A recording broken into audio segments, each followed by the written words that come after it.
아들, 며느리와 처음으로 가게 된 여행이 마냥 설레는 어머니입니다.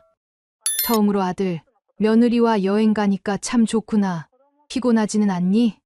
내가 좋아할까 싶어서 반찬 조금 싸왔다. 입맛에 안 맞으면 말해라. 저는 이런 여행이 불편해요. 차라리 친구들이랑 가는 게 나아요. 음식은 왜 싸오셨어요? 냄새나게. 너희들 맛있는 음식 먹이려고 그랬지. 여행하면서 사진 많이 찍자. 추억이 되면 좋잖니. 죄송하지만 전 사진 찍는 거 별로 안 좋아해요. 알겠다. 그럼 내가 편한 대로 하자꾸나. 며느리는 여행지에 도착해서도 뭐가 불만인지 계속 표정이 굳어 있었습니다. 어머니, 저는 먼저 집에 갈게요. 더 있으면 불편해서 힘들 것 같아요. 무슨 소리야? 먼저 간다고? 나는 제 소중한 시간을 이렇게 불편한 상황에 쓰고 싶지 않아요. 처음 간 아들, 며느리와의 여행에서 일어난 어느 시어머니의 상황입니다. 과연 이들에겐 어떤 일이 있었을까요? 사연 시작 전에 무료 구독 버튼 눌러주시고 좋아요, 알람 설정도 눌러주시면 재밌는 사연을 빠르게 만나보실 수 있습니다. 댓글로 의견을 남겨주세요. 안녕하세요. 저는 65세 박영숙입니다. 남편은 돌아가시고 외롭게 살던 어느 날 아들이 여행을 같이 가자는 기쁜 소식을 전해왔습니다. 이번 여행이 마치 꿈만 같았습니다. 몇 년을 기다려온 순간이었기 때문입니다. 다른 집 친구들은 며느리와 손주 데리고 여기저기 여행 다녔다며 사진을 보여주곤 했습니다. 그럴 때마다 웃으며 맞장구 쳤지만 속은 허전했습니다. 제 아들 부부는 항상 바쁘다, 일정이 안 맞는다, 혹은 며느리가 피곤하다는 이유로 번번이 약속을 미뤘습니다. 그래서 이번에야말로 가족여행을 가게 되었다는 사실이 얼마나 벅차던지 두 손이 떨릴 정도였습니다. 며칠 전부터 냉장고 속을 열고 닫으며 준비에 몰두했습니다. 반찬통을 꺼내 하나하나 담아내고 김치며 장조림, 멸치볶음까지 챙겼습니다. 여행지에서도 아들과 며느리가 든든히 먹을 수 있게 하려는 제 마음이었습니다. 부엌에 앉아 정성껏 반찬을 담는데 옆집 정혜가 들렀습니다. 어머, 영수가. 이게 다 뭐야? 소풍이라도 가나봐. 응, 정혜야. 이번에 드디어 아들 부부랑 같이 여행 가기로 했어. 내가 꿈만 같아서 이렇게 준비하고 있네. 와, 좋겠다. 난 아직 며느리랑 여행 한번 못 가봤네. 다른 사람들 사진 보면 다들 3대가 같이 웃고 있더라고. 부럽다니까. 정혜의 말에 얼굴이 달아올랐습니다. 그동안 속으로만 바라던 일이 드디어 현실이 되었으니 괜히 자랑하고 싶었던 겁니다. 이번에는 꼭 좋은 추억 만들고 올 거야. 그래, 영숙이는 참 복도 많아. 정혜가 돌아간 뒤에도 부엌을 서성였습니다. 혹시라도 부족할까 싶어 김밥 재료까지 꺼내놓고 확인했습니다. 이 나이에 김밥을 몇 줄 싸는 게 무슨 힘들 일이라고 괜히 가슴이 뛰었습니다. 반찬통 뚜껑을 닫는 제 손길은 설레고 조심스러웠습니다.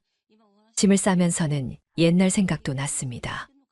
남편이 살아계실 적에 우석이를 데리고 바닷가로 떠났던 가족여행이 떠올랐습니다. 새벽같이 일어나 차에 짐을 싣고 차 안에서 아이가 졸던 모습까지 선명했습니다. 그때는 아무것도 모른 채로 웃고 떠들며 사진을 찍었습니다. 지금은 그 사진이 낡은 앨범 속에만 남아있지요. 남편의 빈자리가 크게 느껴졌지만 그래도 아들과 며느리와 함께한다는 사실이 위로가 되었습니다. 짐을 싸던 중 전화를 걸었습니다.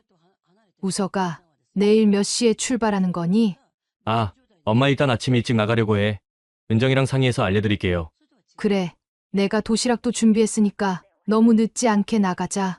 네, 엄마. 수화기 너머에서 잠시 들려온 며느리의 목소리는 차가웠습니다.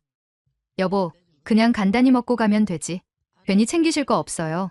순간 귀가 얼어붙는 듯 했습니다. 그래도 애써 웃으며 대답했습니다. 은정아, 내가 직접 준비하는 게 즐겁기도 해서 그래. 걱정하지 마.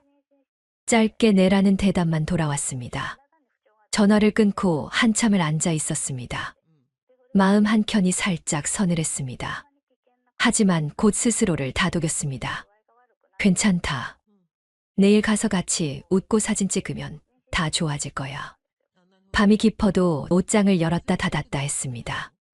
입고 갈 옷을 몇 번이나 꺼내 접고 구두까지 닦아두었습니다. 작은 거울을 보며 머리 모양을 만져보기도 했습니다. 그 모습이 제법 소녀처럼 들떠 보였습니다. 오래도록 간절히 바라온 날이 다가오고 있었으니까요. 그렇게 준비를 마친 뒤 다시 부엌으로 갔습니다. 작은 도시락 가방 안에 정성껏 싸둔 반찬들이 가지런히 놓여 있었습니다. 이제 정말 된다. 제 가슴은 두근거렸습니다. 하지만 그 순간 며느리의 무심한 목소리가 떠올라 마음속에 알 수 없는 불안이 스며들었습니다. 괜찮아. 내일이면 다 잊을 수 있어. 오랜만에 가족이 함께하는 건데 좋은 추억이 될 거야. 그렇게 혼잣말을 하며 불안을 누르고 잠자리에 들었습니다. 설레는 마음과 함께 알 수 없는 서늘한 그림자가 살짝 드리운 채로 말입니다. 출발 당일 아침 도시락 가방과 여행 가방을 들고 현관 앞에 섰습니다. 긴장과 설렘이 동시에 밀려왔습니다. 며칠 동안 정성껏 준비해온 반찬과 짐이 무겁지도 않았습니다. 차 소리가 들리자 창문을 열어보니 아들 우석과 며느리 은정이 타고 있는 차가 도착했습니다. 서둘러 현관을 나섰습니다. 엄마, 가방 제가 들게요. 우석이 제 짐을 받아들었습니다. 반가운 마음에 활짝 웃었지만 은정의 표정은 차갑게 굳어 있었습니다. 억지로 미소를 짓는 듯 했지만 제 눈에는 그 무심함이 선명하게 들어왔습니다. 차에 오르려는데 은정이 작게 말했습니다. 여보, 방은 어떻게 돼요? 설마 같이 쓰는 거 아니죠? 순간 귀가 얼어붙는 것 같았습니다. 작은 목소리였지만 또렷하게 들렸습니다. 은정아, 무슨 말이야. 방 2개 예약했으니까 불편할 거 없어. 다행이네요. 솔직히 같이 방 쓰는 건 힘들 것 같아서요. 아무 말도 하지 못했습니다. 그 말이 제게 들리라는 건지 일부러 확인하려는 건지 알 수 없었지만 제 가슴은 순간 쿵 내려앉았습니다. 표정을 지우고 애써 평온한 목소리를 냈습니다. 방이 따로라니 다행이네. 나도 편하겠다. 그렇게 대답했지만 속은 허전했습니다. 자식과 며느리와 함께 시간을 보내고 싶었던 마음이 이렇게까지 불편한 일이 될 줄은 몰랐습니다.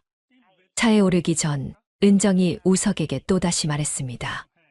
여보, 사실 난 이런 가족 여행보다 친구들이랑 가는 게 훨씬 편한데 분위기도 맞고 말도 잘 통하잖아. 그 말이 제 가슴을 콕 찔렀습니다. 모른 척 고개를 숙였지만 제 귀는 온전히 그 대화를 붙잡고 있었습니다. 속으로만 중얼거렸습니다. 그래, 젊은 사람들은 친구들이랑 노는 게 더 좋지. 내가 괜히 욕심을 부렸나 보다. 그렇게 스스로를 다독였지만 마음속 깊은 곳은 찢겨 나가는 듯 했습니다. 우석은 상황을 수습하려는 듯 일부러 큰 소리로 말했습니다. 엄마, 도시락 많이 챙겼어요. 오늘 길이 좀 멀 것 같으니까 먹을 게 있으면 든든하겠네요. 바로 대답했습니다. 그럼 내가 좋아하는 장조림이랑 멸치볶음도 챙겼다. 은정이 내 입맛에 맞을지 모르겠지만 김밥도 조금 쌌어. 은정은 짧게 건조하게 대답했습니다. 아, 네. 감사합니다. 그 말 끝에는 온기가 없었습니다. 그저 예의 차린 듯한 말투였지만 저에게는 차갑게 느껴졌습니다. 차에 올라타자 공기가 무겁게 가라앉았습니다. 우석이 운전대를 잡고 은정은 창밖만 바라보고 있었습니다. 저도 대화를 시도할까 하다가 멈췄습니다. 불편해할까봐 겁이 났습니다. 대신 제 손에 꼭 쥐어진 도시락 가방만 만지작거렸습니다. 잠시 후 우석이 부드럽게 말했습니다. 은정아, 엄마도 우리랑 같이 가는 거 오랫동안 기다리셨잖아. 이번만큼은 기분 좋게 가자. 은정은 한숨을 내쉬며 말했습니다. 알아요. 근데 솔직히 전 좀 불편해요. 여행은 쉬려고 가는 건데 이렇게 챙겨야 할 게 많으면 피곤해요. 그 말은 제 가슴에 그대로 박혔습니다. 속으로 수없이 되뇌었습니다. 그래, 내가 부담이구나. 나는 단순히 같이 있고 싶었던 건데. 분위기는 다시 싸늘해졌습니다. 우석은 애써 미소를 지으며 말을 돌렸습니다. 엄마, 이번에 숙소 근처에 바닷가 있다던데 도착하면 먼저 산책부터 해요. 그래, 우석아. 바닷바람 쐬면 기분이 좋겠지. 차가 출발한 지 얼마 지나지 않아 차 안은 고요해졌습니다. 우석은 분위기를 살리려는 듯 제가 말했습니다. 엄마, 지금 지나가는 산 보세요. 참 푸르죠? 경치 좋지 않아요? 그 말에 바로 고개를 들어 창밖을 바라보았습니다. 그러네. 산이 정말 푸르다. 예전에는 이런 길을 자주 다니곤 했는데 말이지. 제 목소리에는 추억이 스며 나왔습니다. 하지만 제 대답이 끝나자 곧 다시 침묵이 찾아왔습니다. 우석도 더 이어가지 못하고 운전대에만 시선을 고정했습니다. 은정은 여전히 이어폰 속 세상에만 빠져 있었습니다. 휴게소에 들렀을 때도 상황은 달라지지 않았습니다. 준비해온 도시락을 꺼내려 했습니다. 여기서 잠깐 먹고 가면 어때? 김밥도 싸왔는데. 우석이 고개를 끄덕이며 트렁크를 열었지만 은정은 벌써 혼자 매점 쪽으로 걸어가 버렸습니다. 저와 우석이 부른 것도 못 들은 척 그대로 갔습니다. 잠시 후 은정은 커피를 한 잔 들고 나타났습니다. 그냥 이거 마시면 돼요. 손에 들고 있던 도시락통을 내려놓았습니다. 입안이 바짝 말라왔습니다. 그래, 그러면 됐지 뭐. 우석아, 너라도 먹어라. 우석은 어색한 미소를 지으며 김밥을 집어들었습니다. 엄마, 역시 엄마 김밥이 제일 맛있네요. 그 말에 위로를 받아야 했지만 제 마음은 여전히 무거웠습니다. 은정은 테이블 끝에 앉아 커피만 홀짝거렸습니다. 제 눈길을 피하는 듯 스마트폰만 뚫어져라 보았습니다. 그 모습을 바라보다가 속으로 중얼거렸습니다. 내가 괜히 따라온 걸까? 애들만 편하게 두는 게 나았을까? 하지만 곧 고개를 저었습니다. 아니야, 이 순간도 소중히 기억해야 해. 나한테는 아들 부부와 함께하는 여잔 되는 시간이잖아. 여행 첫날 저녁 숙소에 도착했을 때부터 은정의 표정은 풀리지 않았습니다.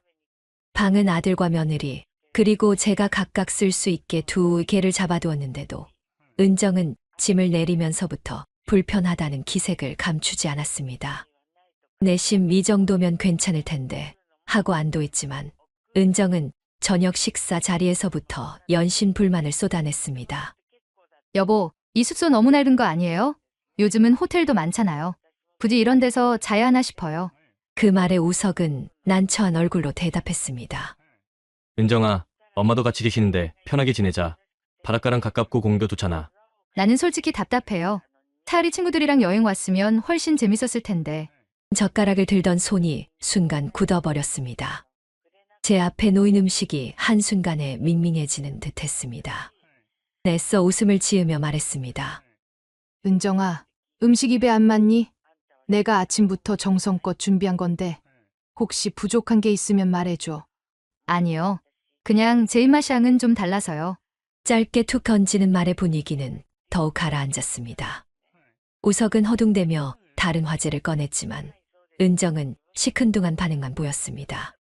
그저 조용히 밥을 뜨며 속으로만 되뇌었습니다. 괜찮다. 내일이면 좋아지겠지. 바닷바람 쐬고 사진도 찍다 보면 분위기도 달라질 거야. 그러나 그 기대는 다음 날 아침 산산이 무너졌습니다. 일찍 일어나 준비해온 반찬으로 아침상을 차렸습니다. 따뜻한 밥과 김치, 장조림까지 정성껏 내놓으며 아이들이 맛있게 먹길 바랐습니다. 그런데 은정은 밥을 한두 숟갈 뜨더니 숟가락을 내려놓았습니다. 저는 더 못 있겠어요. 불편해서 먼저 올라갈게요. 그 말은 마치 번개처럼 제 가슴을 찔렀습니다. 얼른 손을 멈추고 은정을 바라보았습니다. 뭐라고? 지금 무슨 말이니? 은정아, 솔직히 이런 게 너무 불편해요. 어머니도 이해하시잖아요.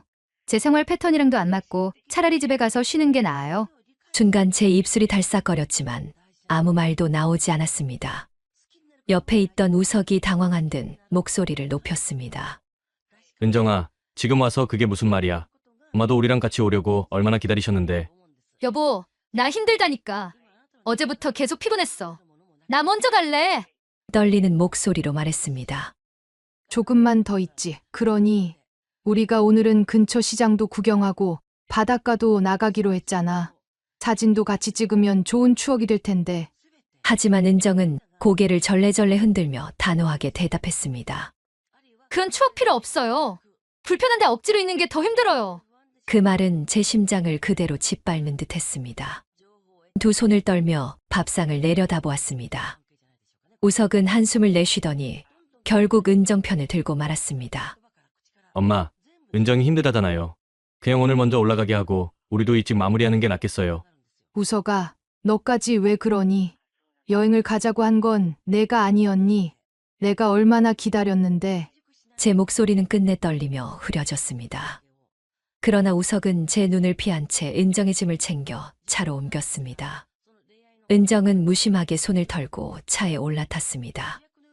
떠나는 차 뒷모습을 바라보는 제 눈에 눈물이 고였습니다. 시동 소리가 멀어지고 먼지가 일어나며 차가 사라질 때까지 꼼짝도 하지 못했습니다. 그때 관광지로 나온 다른 가족들이 제 눈에 들어왔습니다. 3대가 함께 나와 사진을 찍고 있었습니다. 할머니가 손자를 안고 웃고 며느리와 딸이 함께 V자를 그리며 사진을 찍었습니다.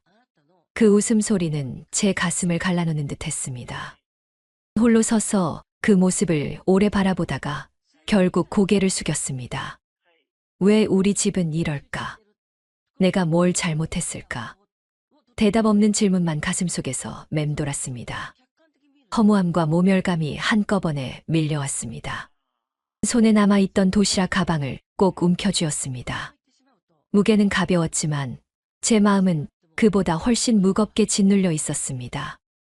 차가 떠난 뒤 숙소 앞은 고요함만 남았습니다. 방금 전까지 우석과 은정의 목소리가 오가던 자리가 텅 비어버리자 그 공허함이 제 가슴을 파고들었습니다. 한참 동안 서서 먼지가 가라앉는 길을 바라보다가 힘없이 숙소 안으로 발걸음을 옮겼습니다. 방 안에 들어와 짐 가방을 내려놓고 앉았을 때 주변이 너무도 적막했습니다. 아침에 정성껏 차린 밥상 위에는 아직도 반찬이 남아 있었습니다. 젓가락을 들었지만 한 입도 제대로 삼키기 어려웠습니다.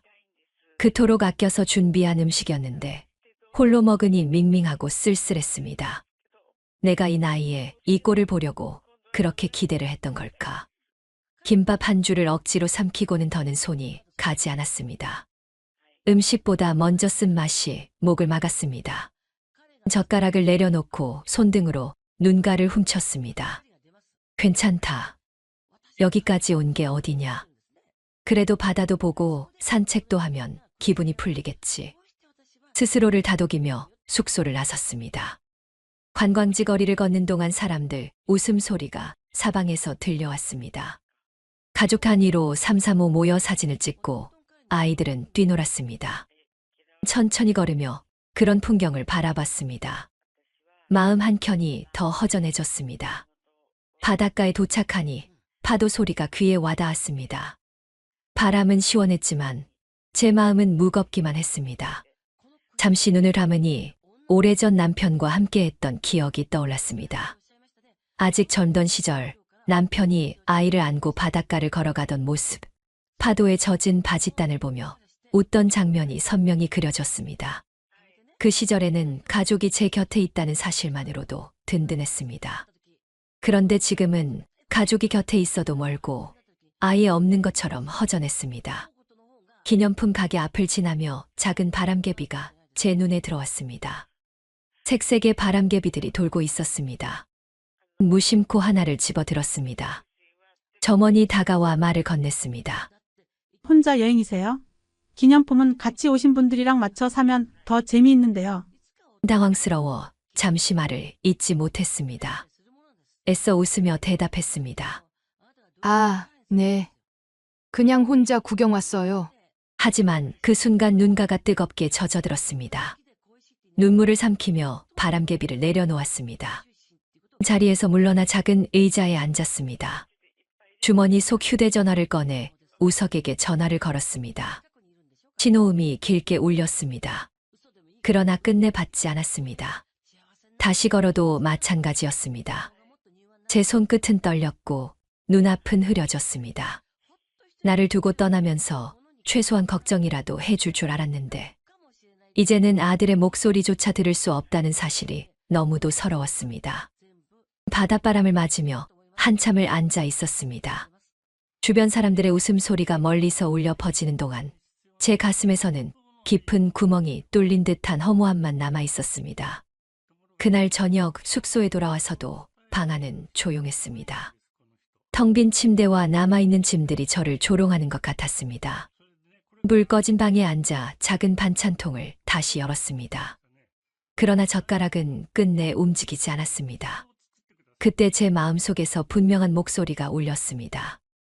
나는 왜 늘 이렇게 비워지는 자리에 서 있는 걸까?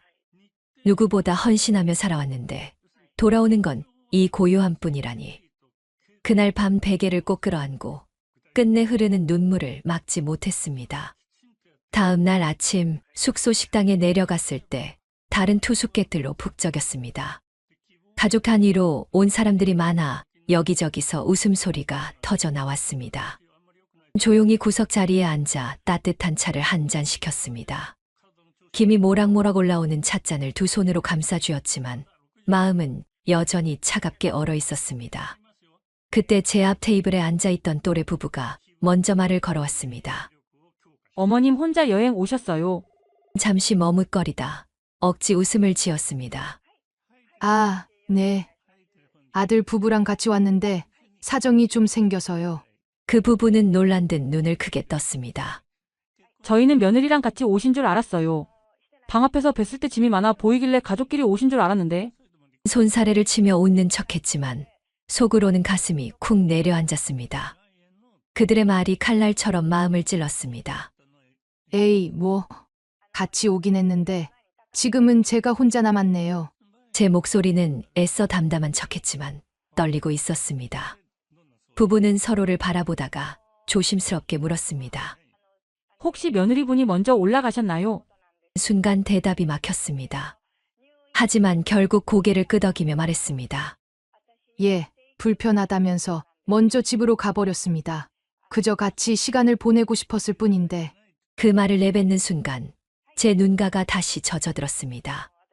얼른 손수건으로 닦으며 고개를 숙였습니다. 부부는 안쓰러운 듯 제게 다가와 말했습니다. 어머님 너무 마음 쓰지 마세요. 요즘 젊은 세대는 다 그래요. 자기들만의 생활을 중요하게 여기고 부모랑 같이 다니는 걸 불편해하기도 하더라고요. 네, 저도 그런 이야기는 들었습니다. 그래도 제 자식만은 다를 줄 알았지요. 그 순간 제 목소리가 떨리며 흘러나왔습니다.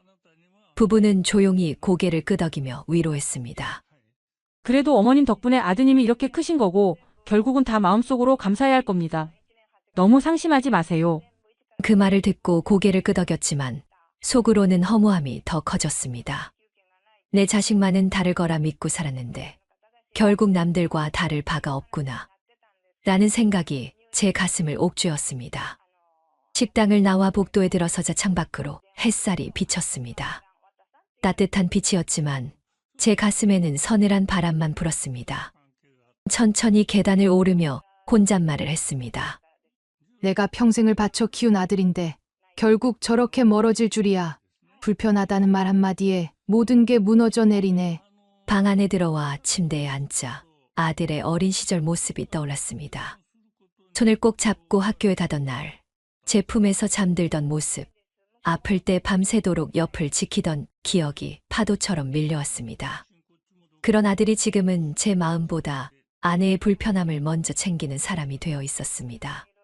그날 오후 다시 바닷가로 나갔습니다.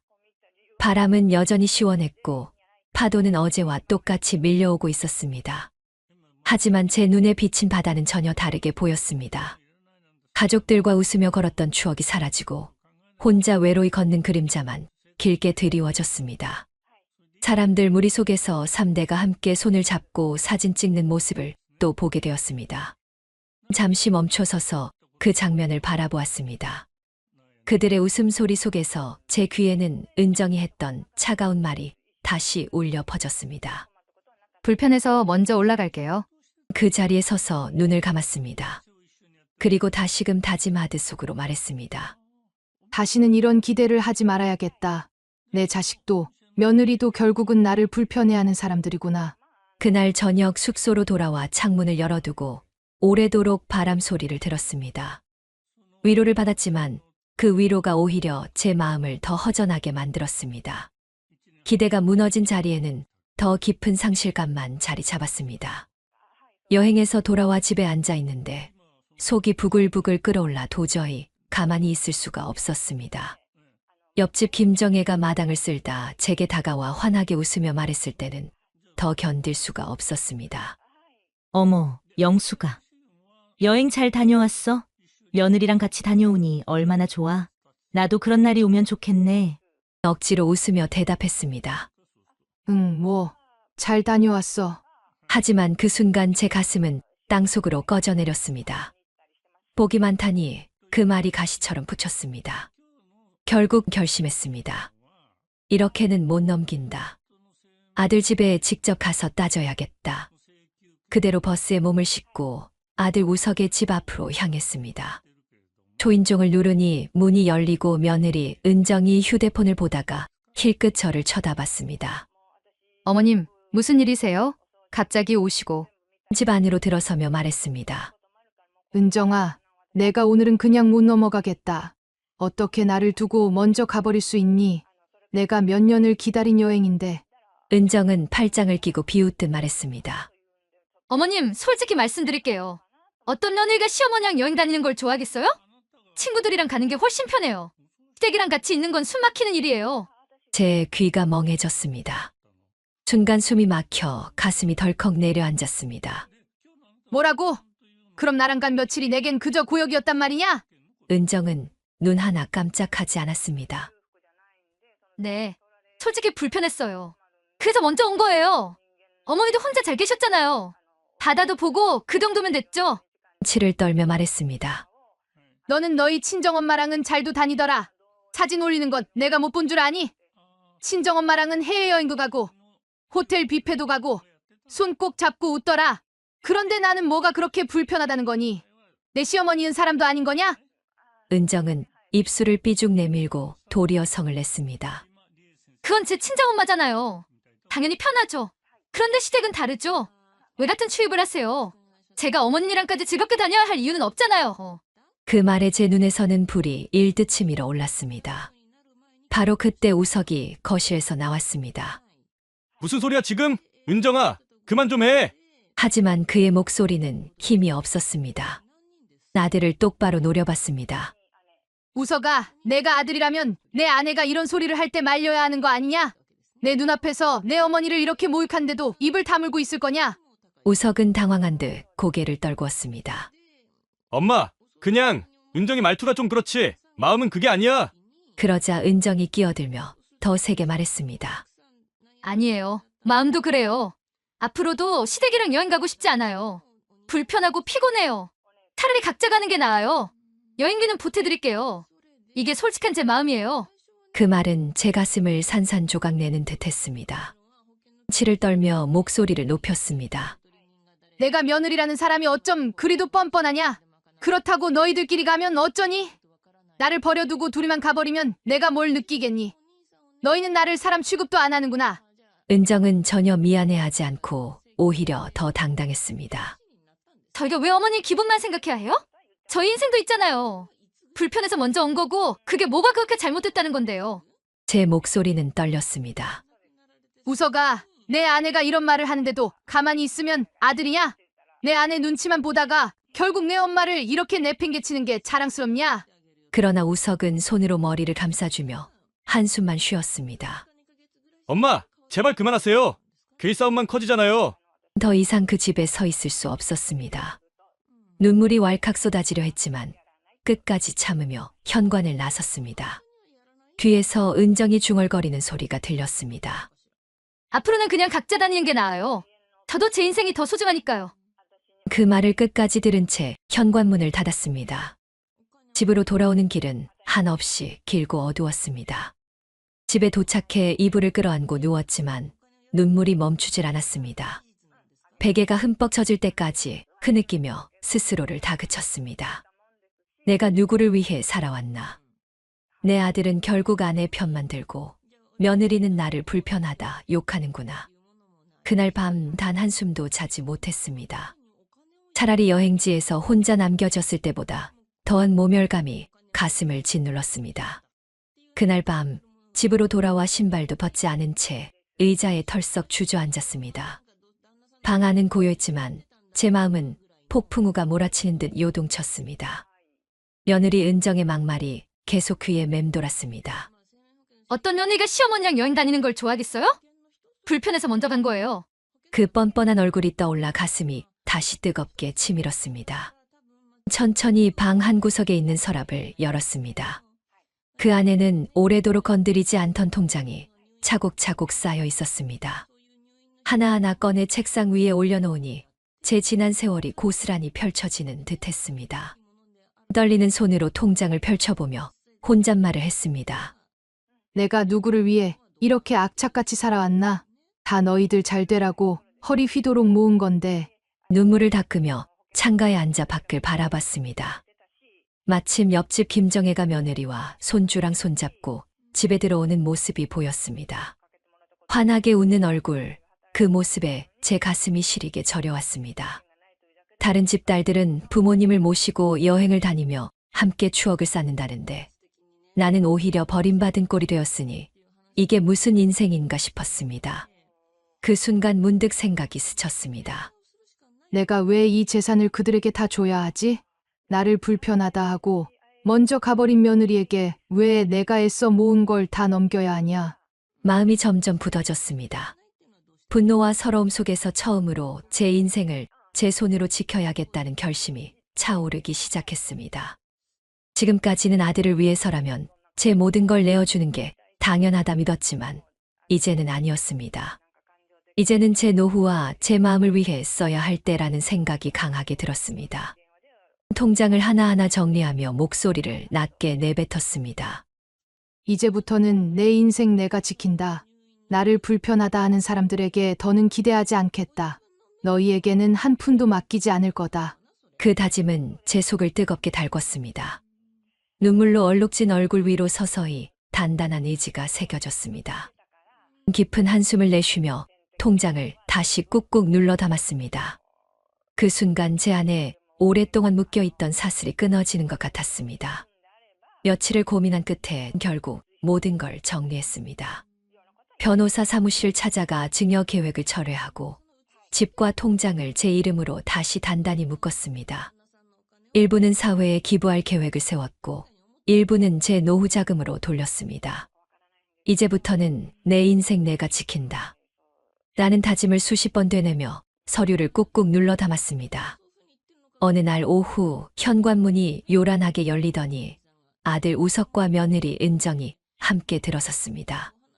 우석은 얼굴이 굳어 있었고 은정은 팔짱을 낀 채 싸늘한 표정이었습니다. 엄마, 이게 도대체 뭐예요?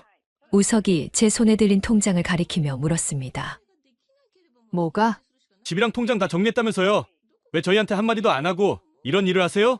은정이 비웃든 말을 받았습니다. 어머님, 그 돈 다 우리 몫 아니었어요?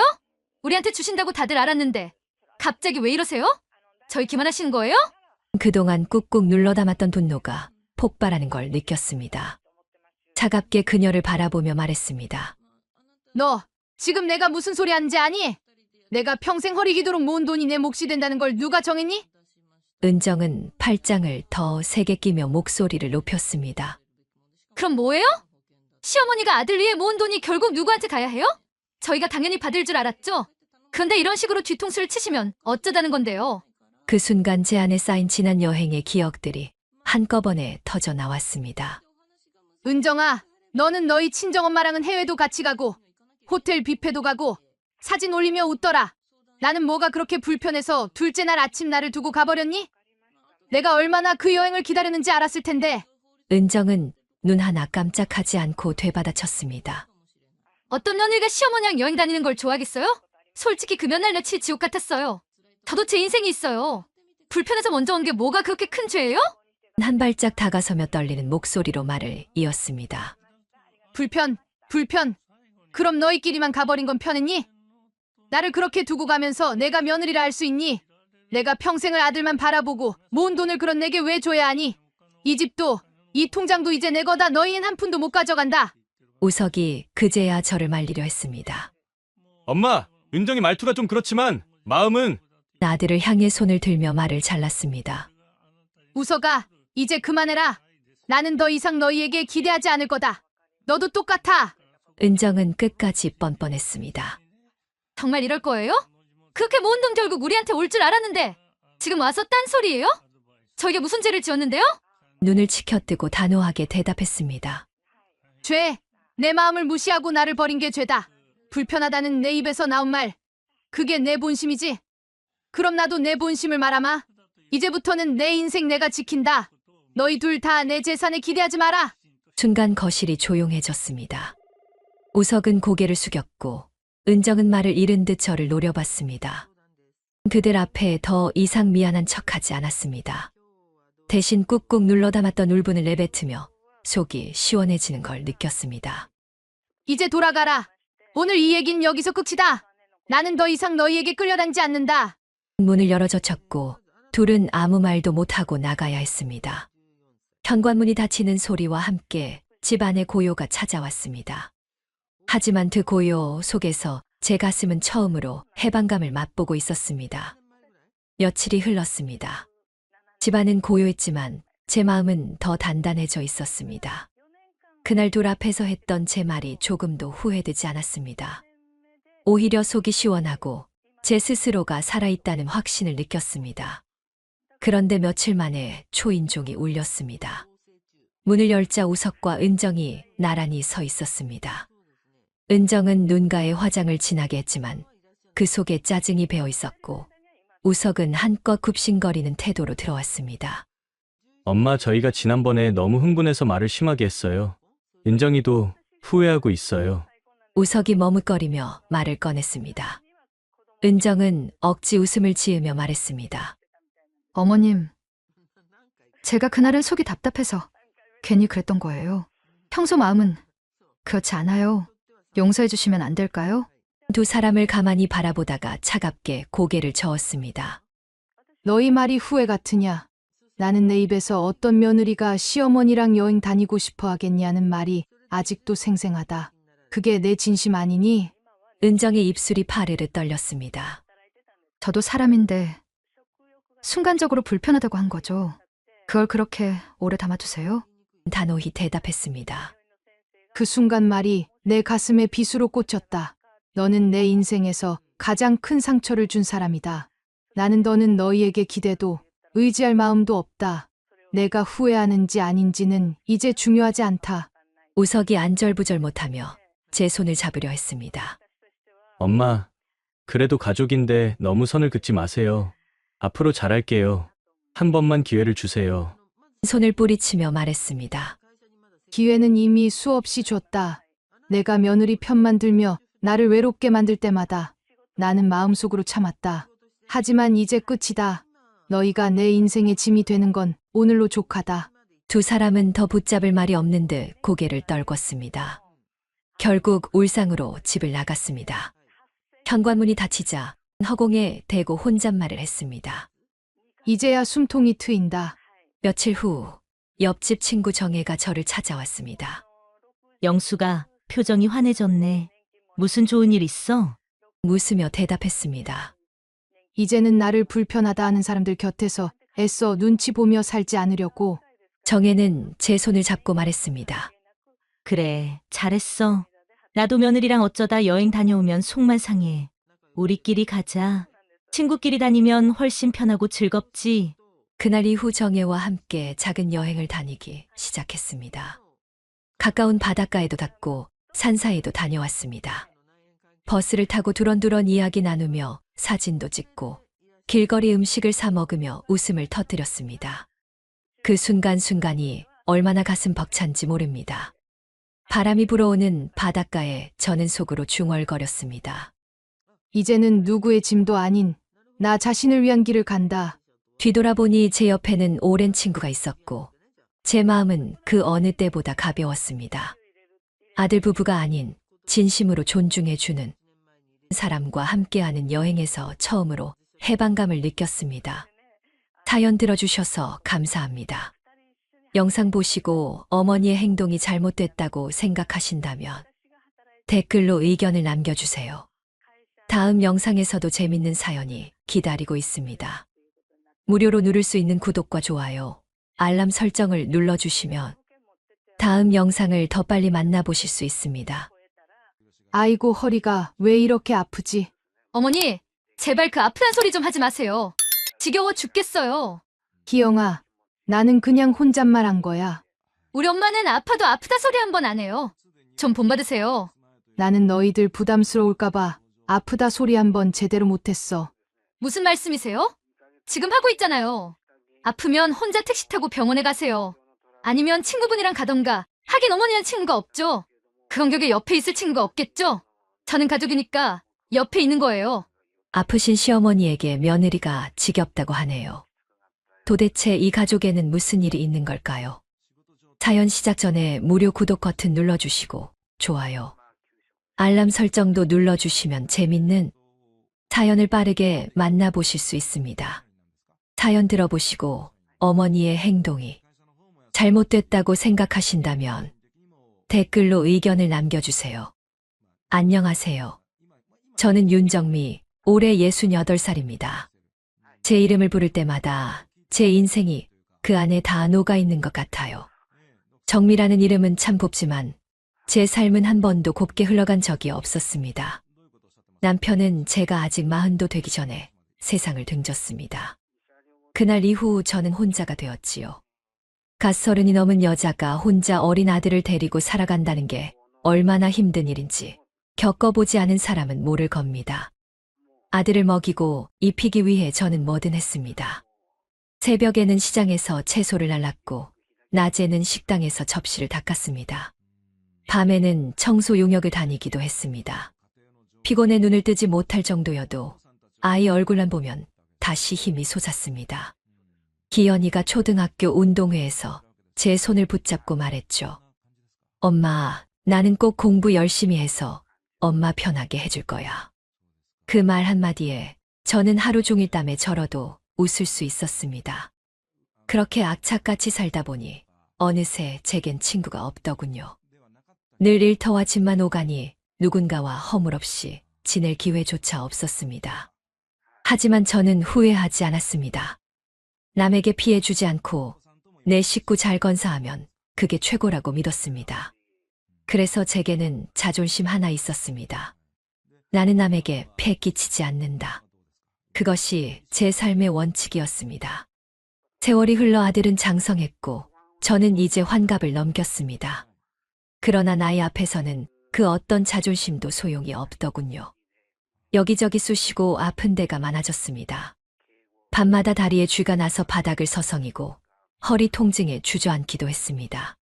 가슴이 철렁 내려앉는 듯 두근거려 깜짝 놀라는 날도 있었습니다. 그럴 때면 제 입술까지 올라오는 말이 있었습니다. 아프다. 하지만 저는 꾹 삼켰습니다. 자식들 앞에서는 특히 더 혹여라도 짐처럼 보일까 두려웠습니다. 그런데 사람 마음이 뜻대로만 되는 게 아니더군요. 어느 날은 밥상 앞에 앉아 젓가락을 들려는데 허리가 찌릿하게 저렸습니다. 순간적으로 몸이 움찔하더니 입에서 저도 모르게 말이 흘러나왔습니다. 아이고, 허리가 왜 이렇게 아프지? 누구에게 들려주려는 게 아니었습니다. 그냥 혼잣말이었습니다. 너무 아파서 그 순간 저도 모르게 새어나온 말이었지요. 그런데 그 말을 들은 며느리 희영의 눈빛이 차갑게 변했습니다. 그녀는 젓가락을 탁 놓더니 말했습니다. 어머니, 제발 그 아프단 소리 좀 하지 마세요. 지겨워 죽겠어요. 저희 친정 엄마는 아파도 딸 걱정할까봐 아프다 소리도 안 해요. 좀 본받으세요. 그 순간 제 손에 쥔 숟가락이 허공에서 멈췄습니다. 제게 향한 며느리의 목소리는 단순한 불편의 토로가 아니라 제 존재 자체를 부정하는 듯했습니다. 저는 아무 대꾸도 하지 못했습니다. 목구멍까지 치밀어 오른 말들은 얼어붙은 듯 멈췄습니다. 아들 기현은 옆에서 눈치를 살피며 밥만 뜨고 있었습니다.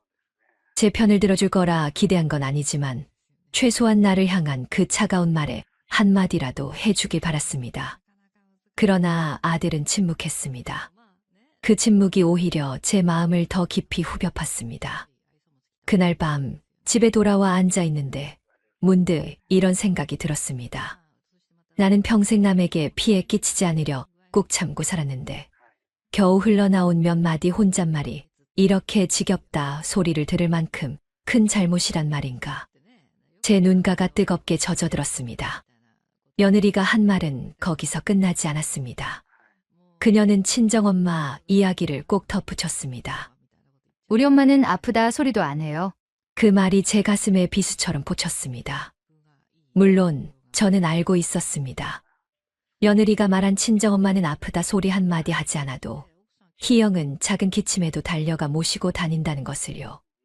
병원 대기실에서 딸과 함께 있는 노부인을 볼 때마다 저는 가슴이 쿵 내려앉곤 했습니다.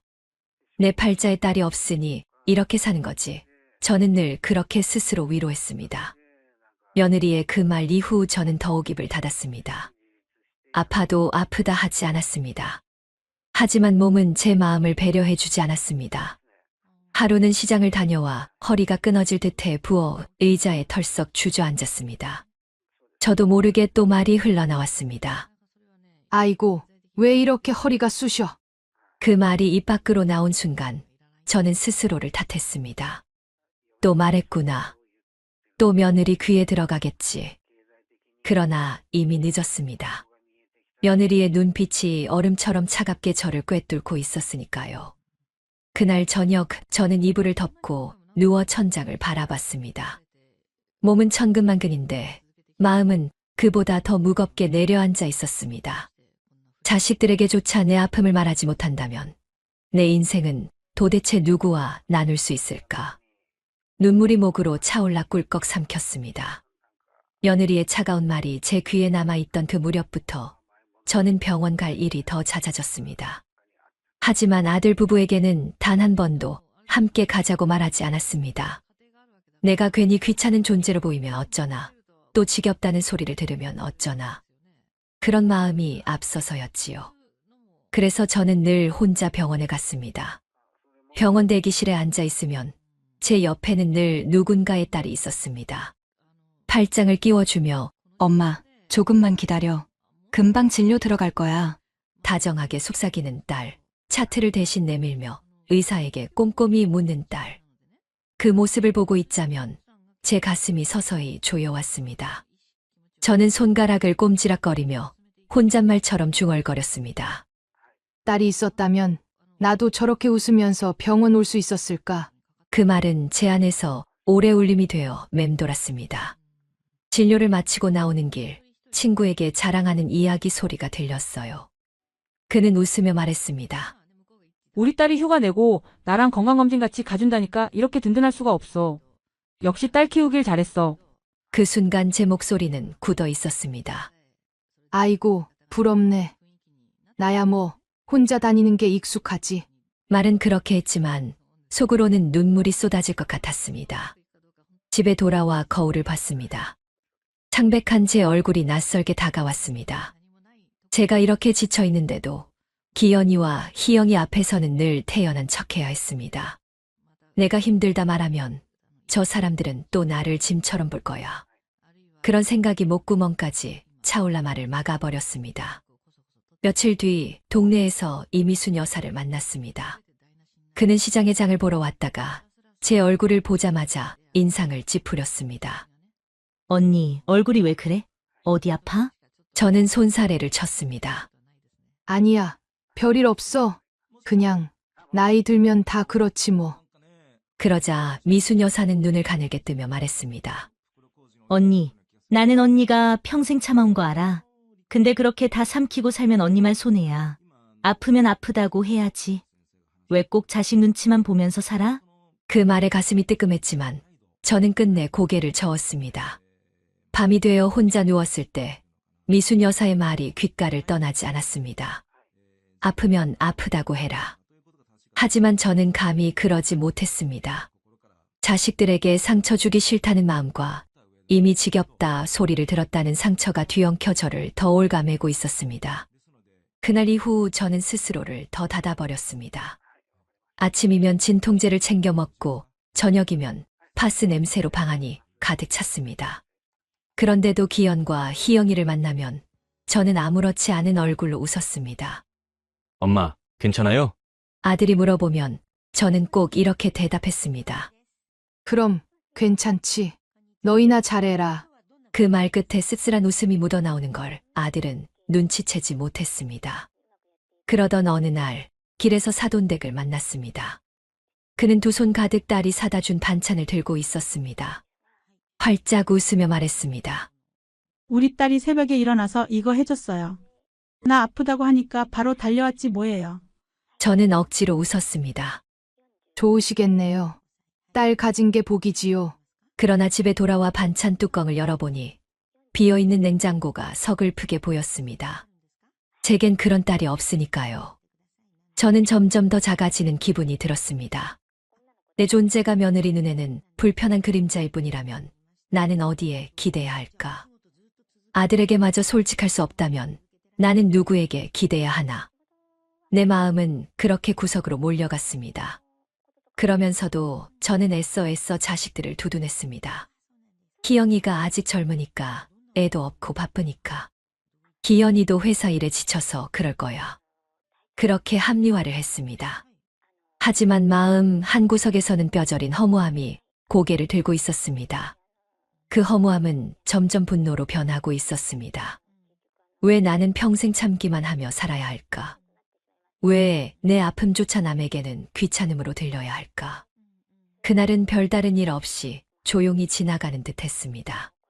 하지만 저녁 무렵 우연히 들려온 소리는 제 마음을 송두리째 흔들어 놓았습니다.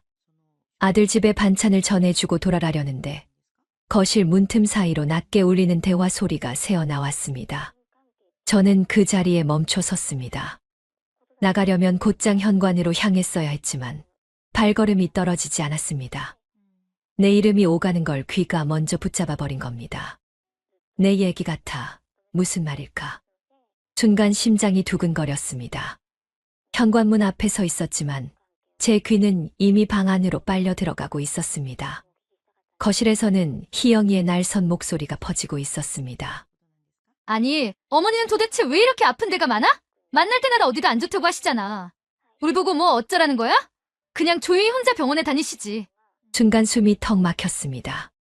저는 늘 조용히 혼자 병원을 다녔습니다. 말도 제대로 안 꺼냈습니다. 그런데도 제 존재 자체가 며느리에겐 불편이었나 봅니다. 기현의 목소리가 이어졌습니다. 그러나 그건 저를 감싸는 말이 아니었습니다. 그냥 엄마도 나이 드셨으니까 그렇겠지. 조금만 참아.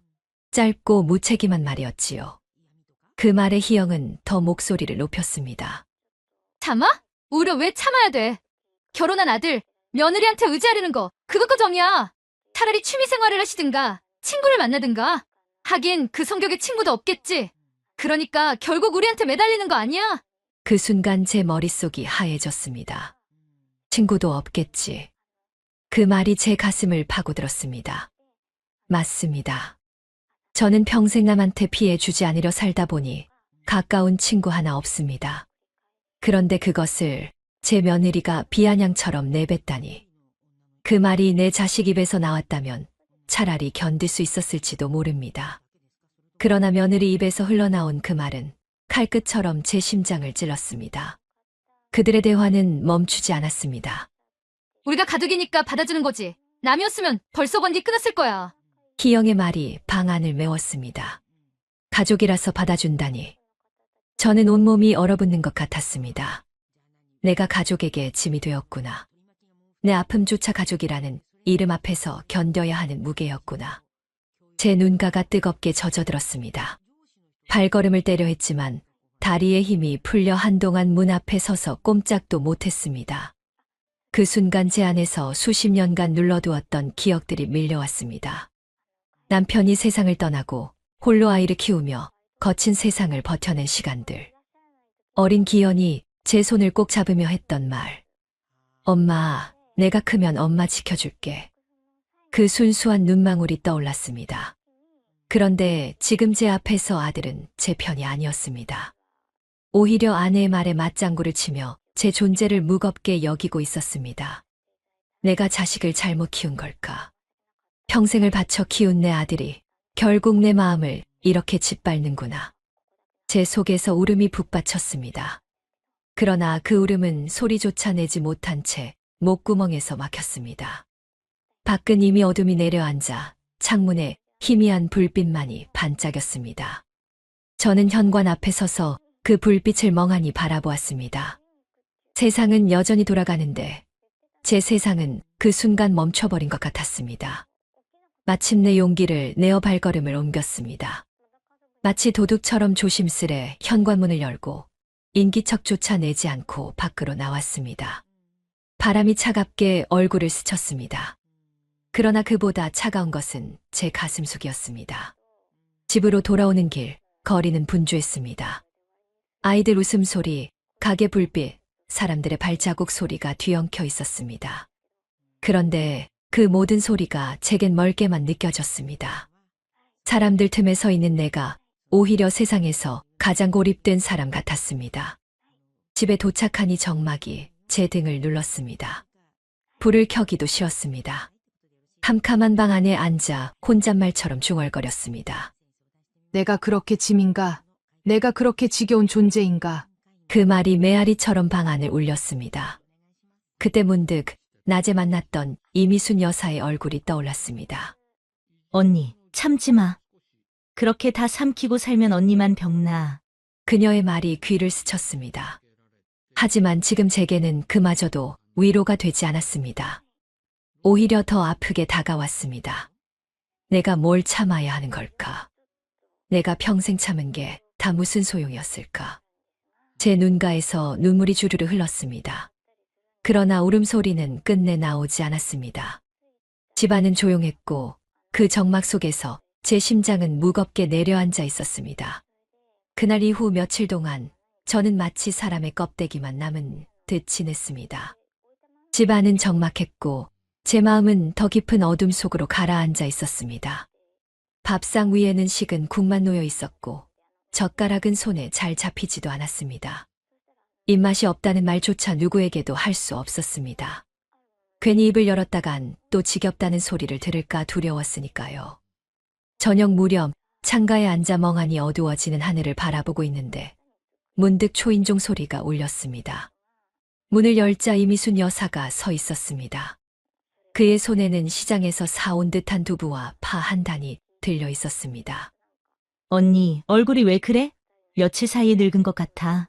그의 눈빛은 걱정과 분노가 뒤섞여 있었습니다.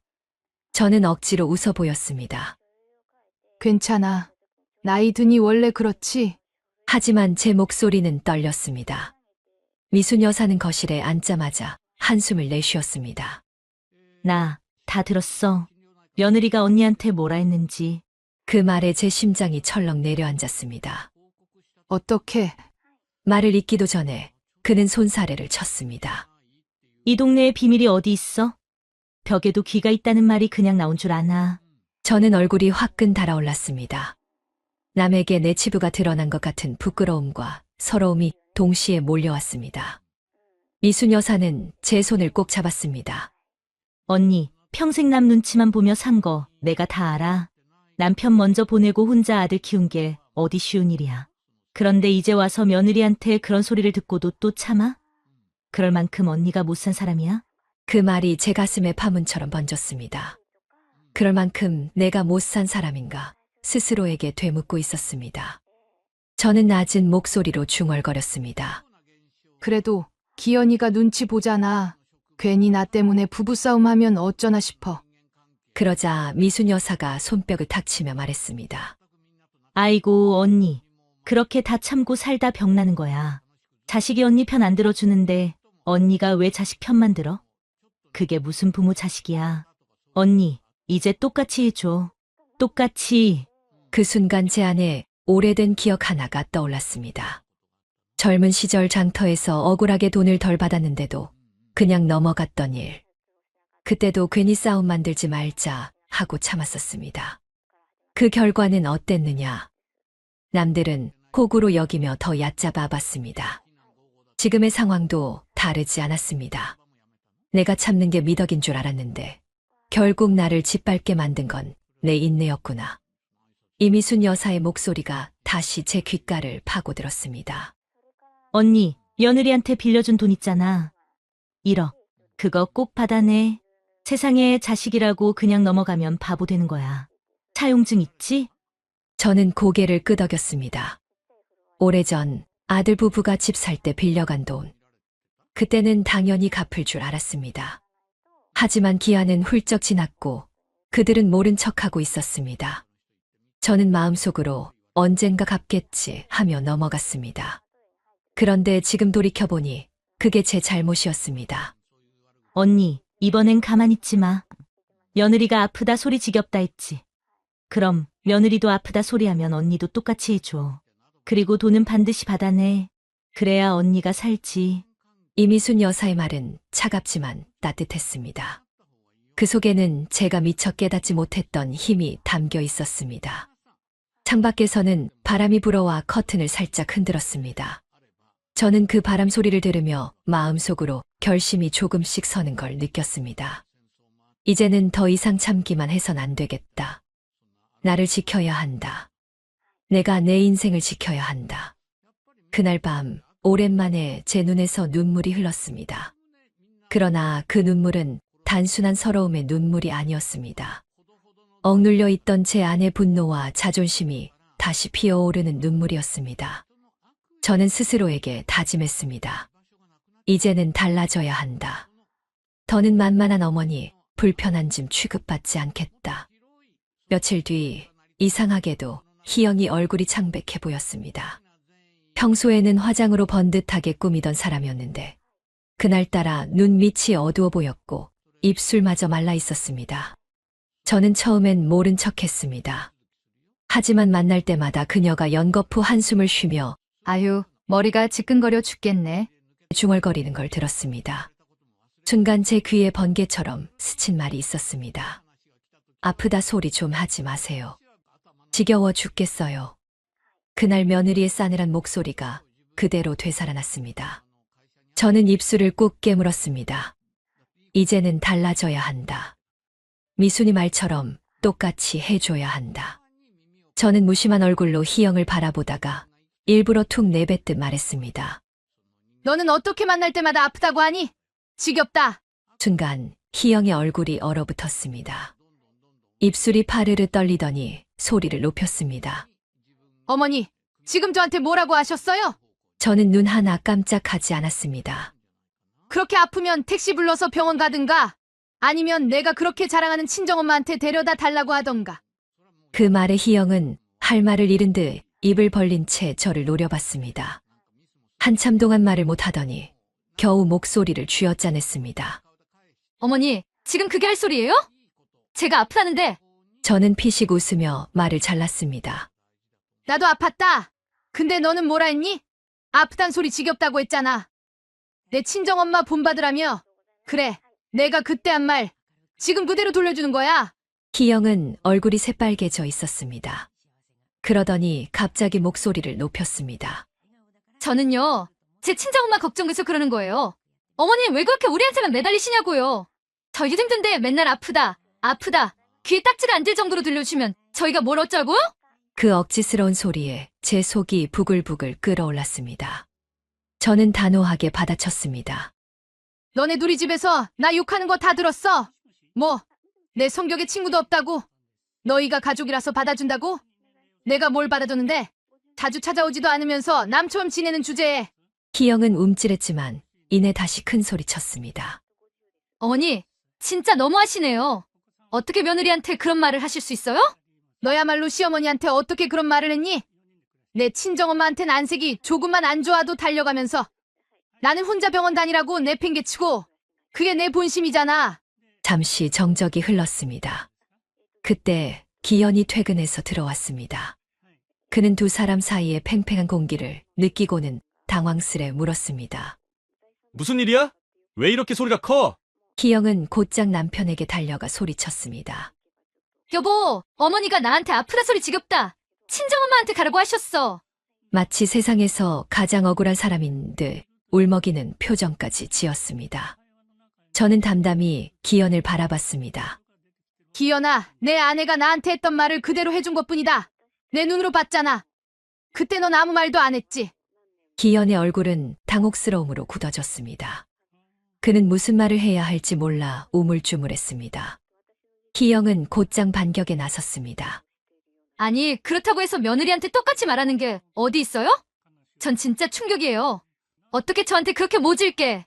저는 단호하게 끊었습니다. 충격! 내가 한 말 돌려받으니 충격이지? 나도 똑같이 충격받았어. 내 아픔이 내 귀에는 지겨움으로만 들린다는 말. 내 성격에 친구도 없다고 비웃던 그 말. 그게 내 가슴을 어떻게 찢었는지 너는 모를 거다. 거실 안공기가 무겁게 가라앉았습니다. 희영은 얼굴이 일그러져 있었고 기현은 그 옆에서 고개를 숙인 채 한숨만 내쉬고 있었습니다. 저는 그들의 모습을 똑똑히 바라보며 속으로 다짐했습니다. 이제 이 집에서 더는 만만한 어머니로 남지 않겠다. 희영은 병원에 다녀온 뒤로 다시 저를 찾아왔습니다. 얼굴은 여전히 좋지 않았지만 말투만큼은 예전보다 더 날카롭고 뻔뻔했습니다. 현관문을 열자마자 그녀는 소리를 질렀습니다. 어머니, 어떻게 저한테 그럴 수가 있어요? 며느리가 아프다는데 지겹다고? 친정엄마한테 가라고요? 진짜 너무하신 거 아니에요? 저는 의자에 앉아 차분히 그녀를 바라봤습니다. 희영은 두 손을 허리에 올리고 씩씩대며 말을 이어갔습니다. 저는요, 어머니가 시어머니니까 지금껏 참고 받아준 거예요. 솔직히 남이었으면 진작에 끊어냈어요. 근데 가족이니까 내가 며느리니까 받아준 거라고요. 그런데 어떻게 그렇게 매정하게 말하실 수 있어요? 그 뻔뻔한 목소리에 제 속은 끓어올랐습니다. 하지만 이번엔 물러서지 않았습니다. 저는 느릿느릿 말을 꺼냈습니다. 희영아, 무슨 소리야? 내가 나한테 했던 말 그대로 돌려준 것뿐이라니까? 내가 그때 뭐라 했니? 아프다 소리 좀 하지 마세요. 지겹다고 했잖아. 내 친정엄마는 안 그런다고 비교까지 했잖니? 그러자 희영은 눈을 부릅뜨며 맞받아쳤습니다. 그건 그땐 제가 화가 나서 그랬던 거고 어머니가 며칠 내내 아프다 소리를 안 하시니까 제가 지쳐서 그런 거예요. 친정엄마 얘기는 괜히 예로 든 거지 그렇게 악의적으로 들으실 줄은 몰랐어요. 저는 차갑게 웃었습니다. 아게, 내가 말한 게 내 가슴을 어떻게 갈라놨는지 너는 알지도 못하겠지. 그래, 내가 평생 남에게 피해 안 주려고 참고 산 게 죄다. 하지만 이젠 아니다. 내가 빌려준 1억 당장 갚아라. 희영은 제 말이 끝나자마자 목소리를 더 높였습니다. 아니, 근데 어머니? 지금 돈 얘기 나오면 곤란해요. 우리 힘들게 집 사느라 고생했는데 그때 어머니가 도와주신 거 당연히 감사하죠. 근데 가족끼리 돈 빌려준 걸 왜 그렇게 따지세요? 솔직히 어머니가 주신 거라고 생각했는데 갑자기 갚으라고 하시면 저희 보고 어떻게 하라는 거예요? 그 뻔뻔한 태도에 제 속에서 참아왔던 분노가 터져 나왔습니다. 희영아, 주었다니? 언제 내가 준다고 했니? 차용증에 내 이름이랑 기현 이름 다 써놨다. 갚는다는 날짜도 명확히 적혀 있어. 그런데 그 날짜가 벌써 몇 년이나 지났는 줄 알아? 나는 기다릴 만큼 기다렸다. 이번 주 안에 안 갚으면 가압류 걸겠다. 희영은 얼굴이 새빨개지더니 손가락으로 저를 가리켰습니다. 어머니, 진짜 너무하시네요. 자식 집에 가압류라뇨? 남들한테 창피해주고 싶으세요? 제가 그렇게 싫으세요? 저한테 왜 이렇게 못되게 굴 수 있어요? 저는 단호히 받아쳤습니다. 내가 그렇게 아끼는 친정엄마한테 가서 돈 빌려서 갚아라. 나는 더 이상 봐주지 않는다. 자식이 부모를 무시하면서 빌린 돈도 안 갚고. 그게 더 창피한 일 아니냐? 그 말에 희영은 발을 구르며 고래고래 소리쳤습니다. 뒤늦게 들어온 기현이한테 화풀이 하기 시작했어요. 기현 씨, 어머니가 지금 우리 집 가압류하겠다고 난리셔. 기현은 멍한 얼굴로 저를 보았습니다. 그는 어찌할 바를 몰라 손만 비볐습니다. 엄마, 진짜 그렇게까지 해야 돼? 저는 그 눈빛을 똑바로 마주했습니다. 기현아, 엄마는 평생 너 위해 살았다. 내가 필요하다면 뭐든 내줬다. 하지만 이제는 다르다. 나는 더 이상 너희 호구가 아니다. 이번 주까지 1억 갚아라. 안 그러면 법대로 한다. 거실 안은 숨소리조차 무겁게 가라앉았습니다. 희영은 분노로 얼굴이 일그러져 있었고 기현은 그 옆에서 고개를 떨군 채 아무 말도 못했습니다. 희영은 여전히 씩씩대며 소리를 질렀지만 제 마음은 단단했습니다. 그 소음조차 이제는 더 이상 제 귀를 아프게 하지 않았습니다. 오히려 제 안에서 묵직한 짐 하나가 떨어져 나간 듯 가벼워졌습니다. 며칠 뒤 저는 미순 여사와 함께 동네 복지관에 등록을 했습니다. 손수건에 작은 꽃 자수를 놓으면서 시간을 보냈습니다. 바람이 부는 대로 흔들리던 삶이 아니라 제 두 손으로 꾸려가는 제 시간이었습니다. 거울 속 제 얼굴은 예전보다 환해져 있었습니다. 억지로 웃지 않아도 웃음이 번져 나왔습니다. 그래, 이제부터는 나를 위해 살아야지. 혼잣말 같았지만 이번에는 떳떳하고 힘있는 목소리였습니다. 창문을 열자 가을 햇살이 방 안 가득 들어왔습니다. 저는 그 빛을 온몸으로 느끼며 깊이 숨을 들이켰습니다. 무겁던 지난 날들이 뒤로 물러나고 내 앞에는 아직 살아낼 날들이 환하게 열려 있었습니다. 사연 들어주셔서 감사합니다. 영상 보시고 어머니의 행동이 잘못됐다고 생각하신다면 댓글로 의견을 남겨주세요. 다음 영상에서도 재밌는 사연이 기다리고 있습니다. 무료로 누를 수 있는 구독과 좋아요, 알람 설정을 눌러주시면 다음 영상을 더 빨리 만나보실 수 있습니다. 있습니다.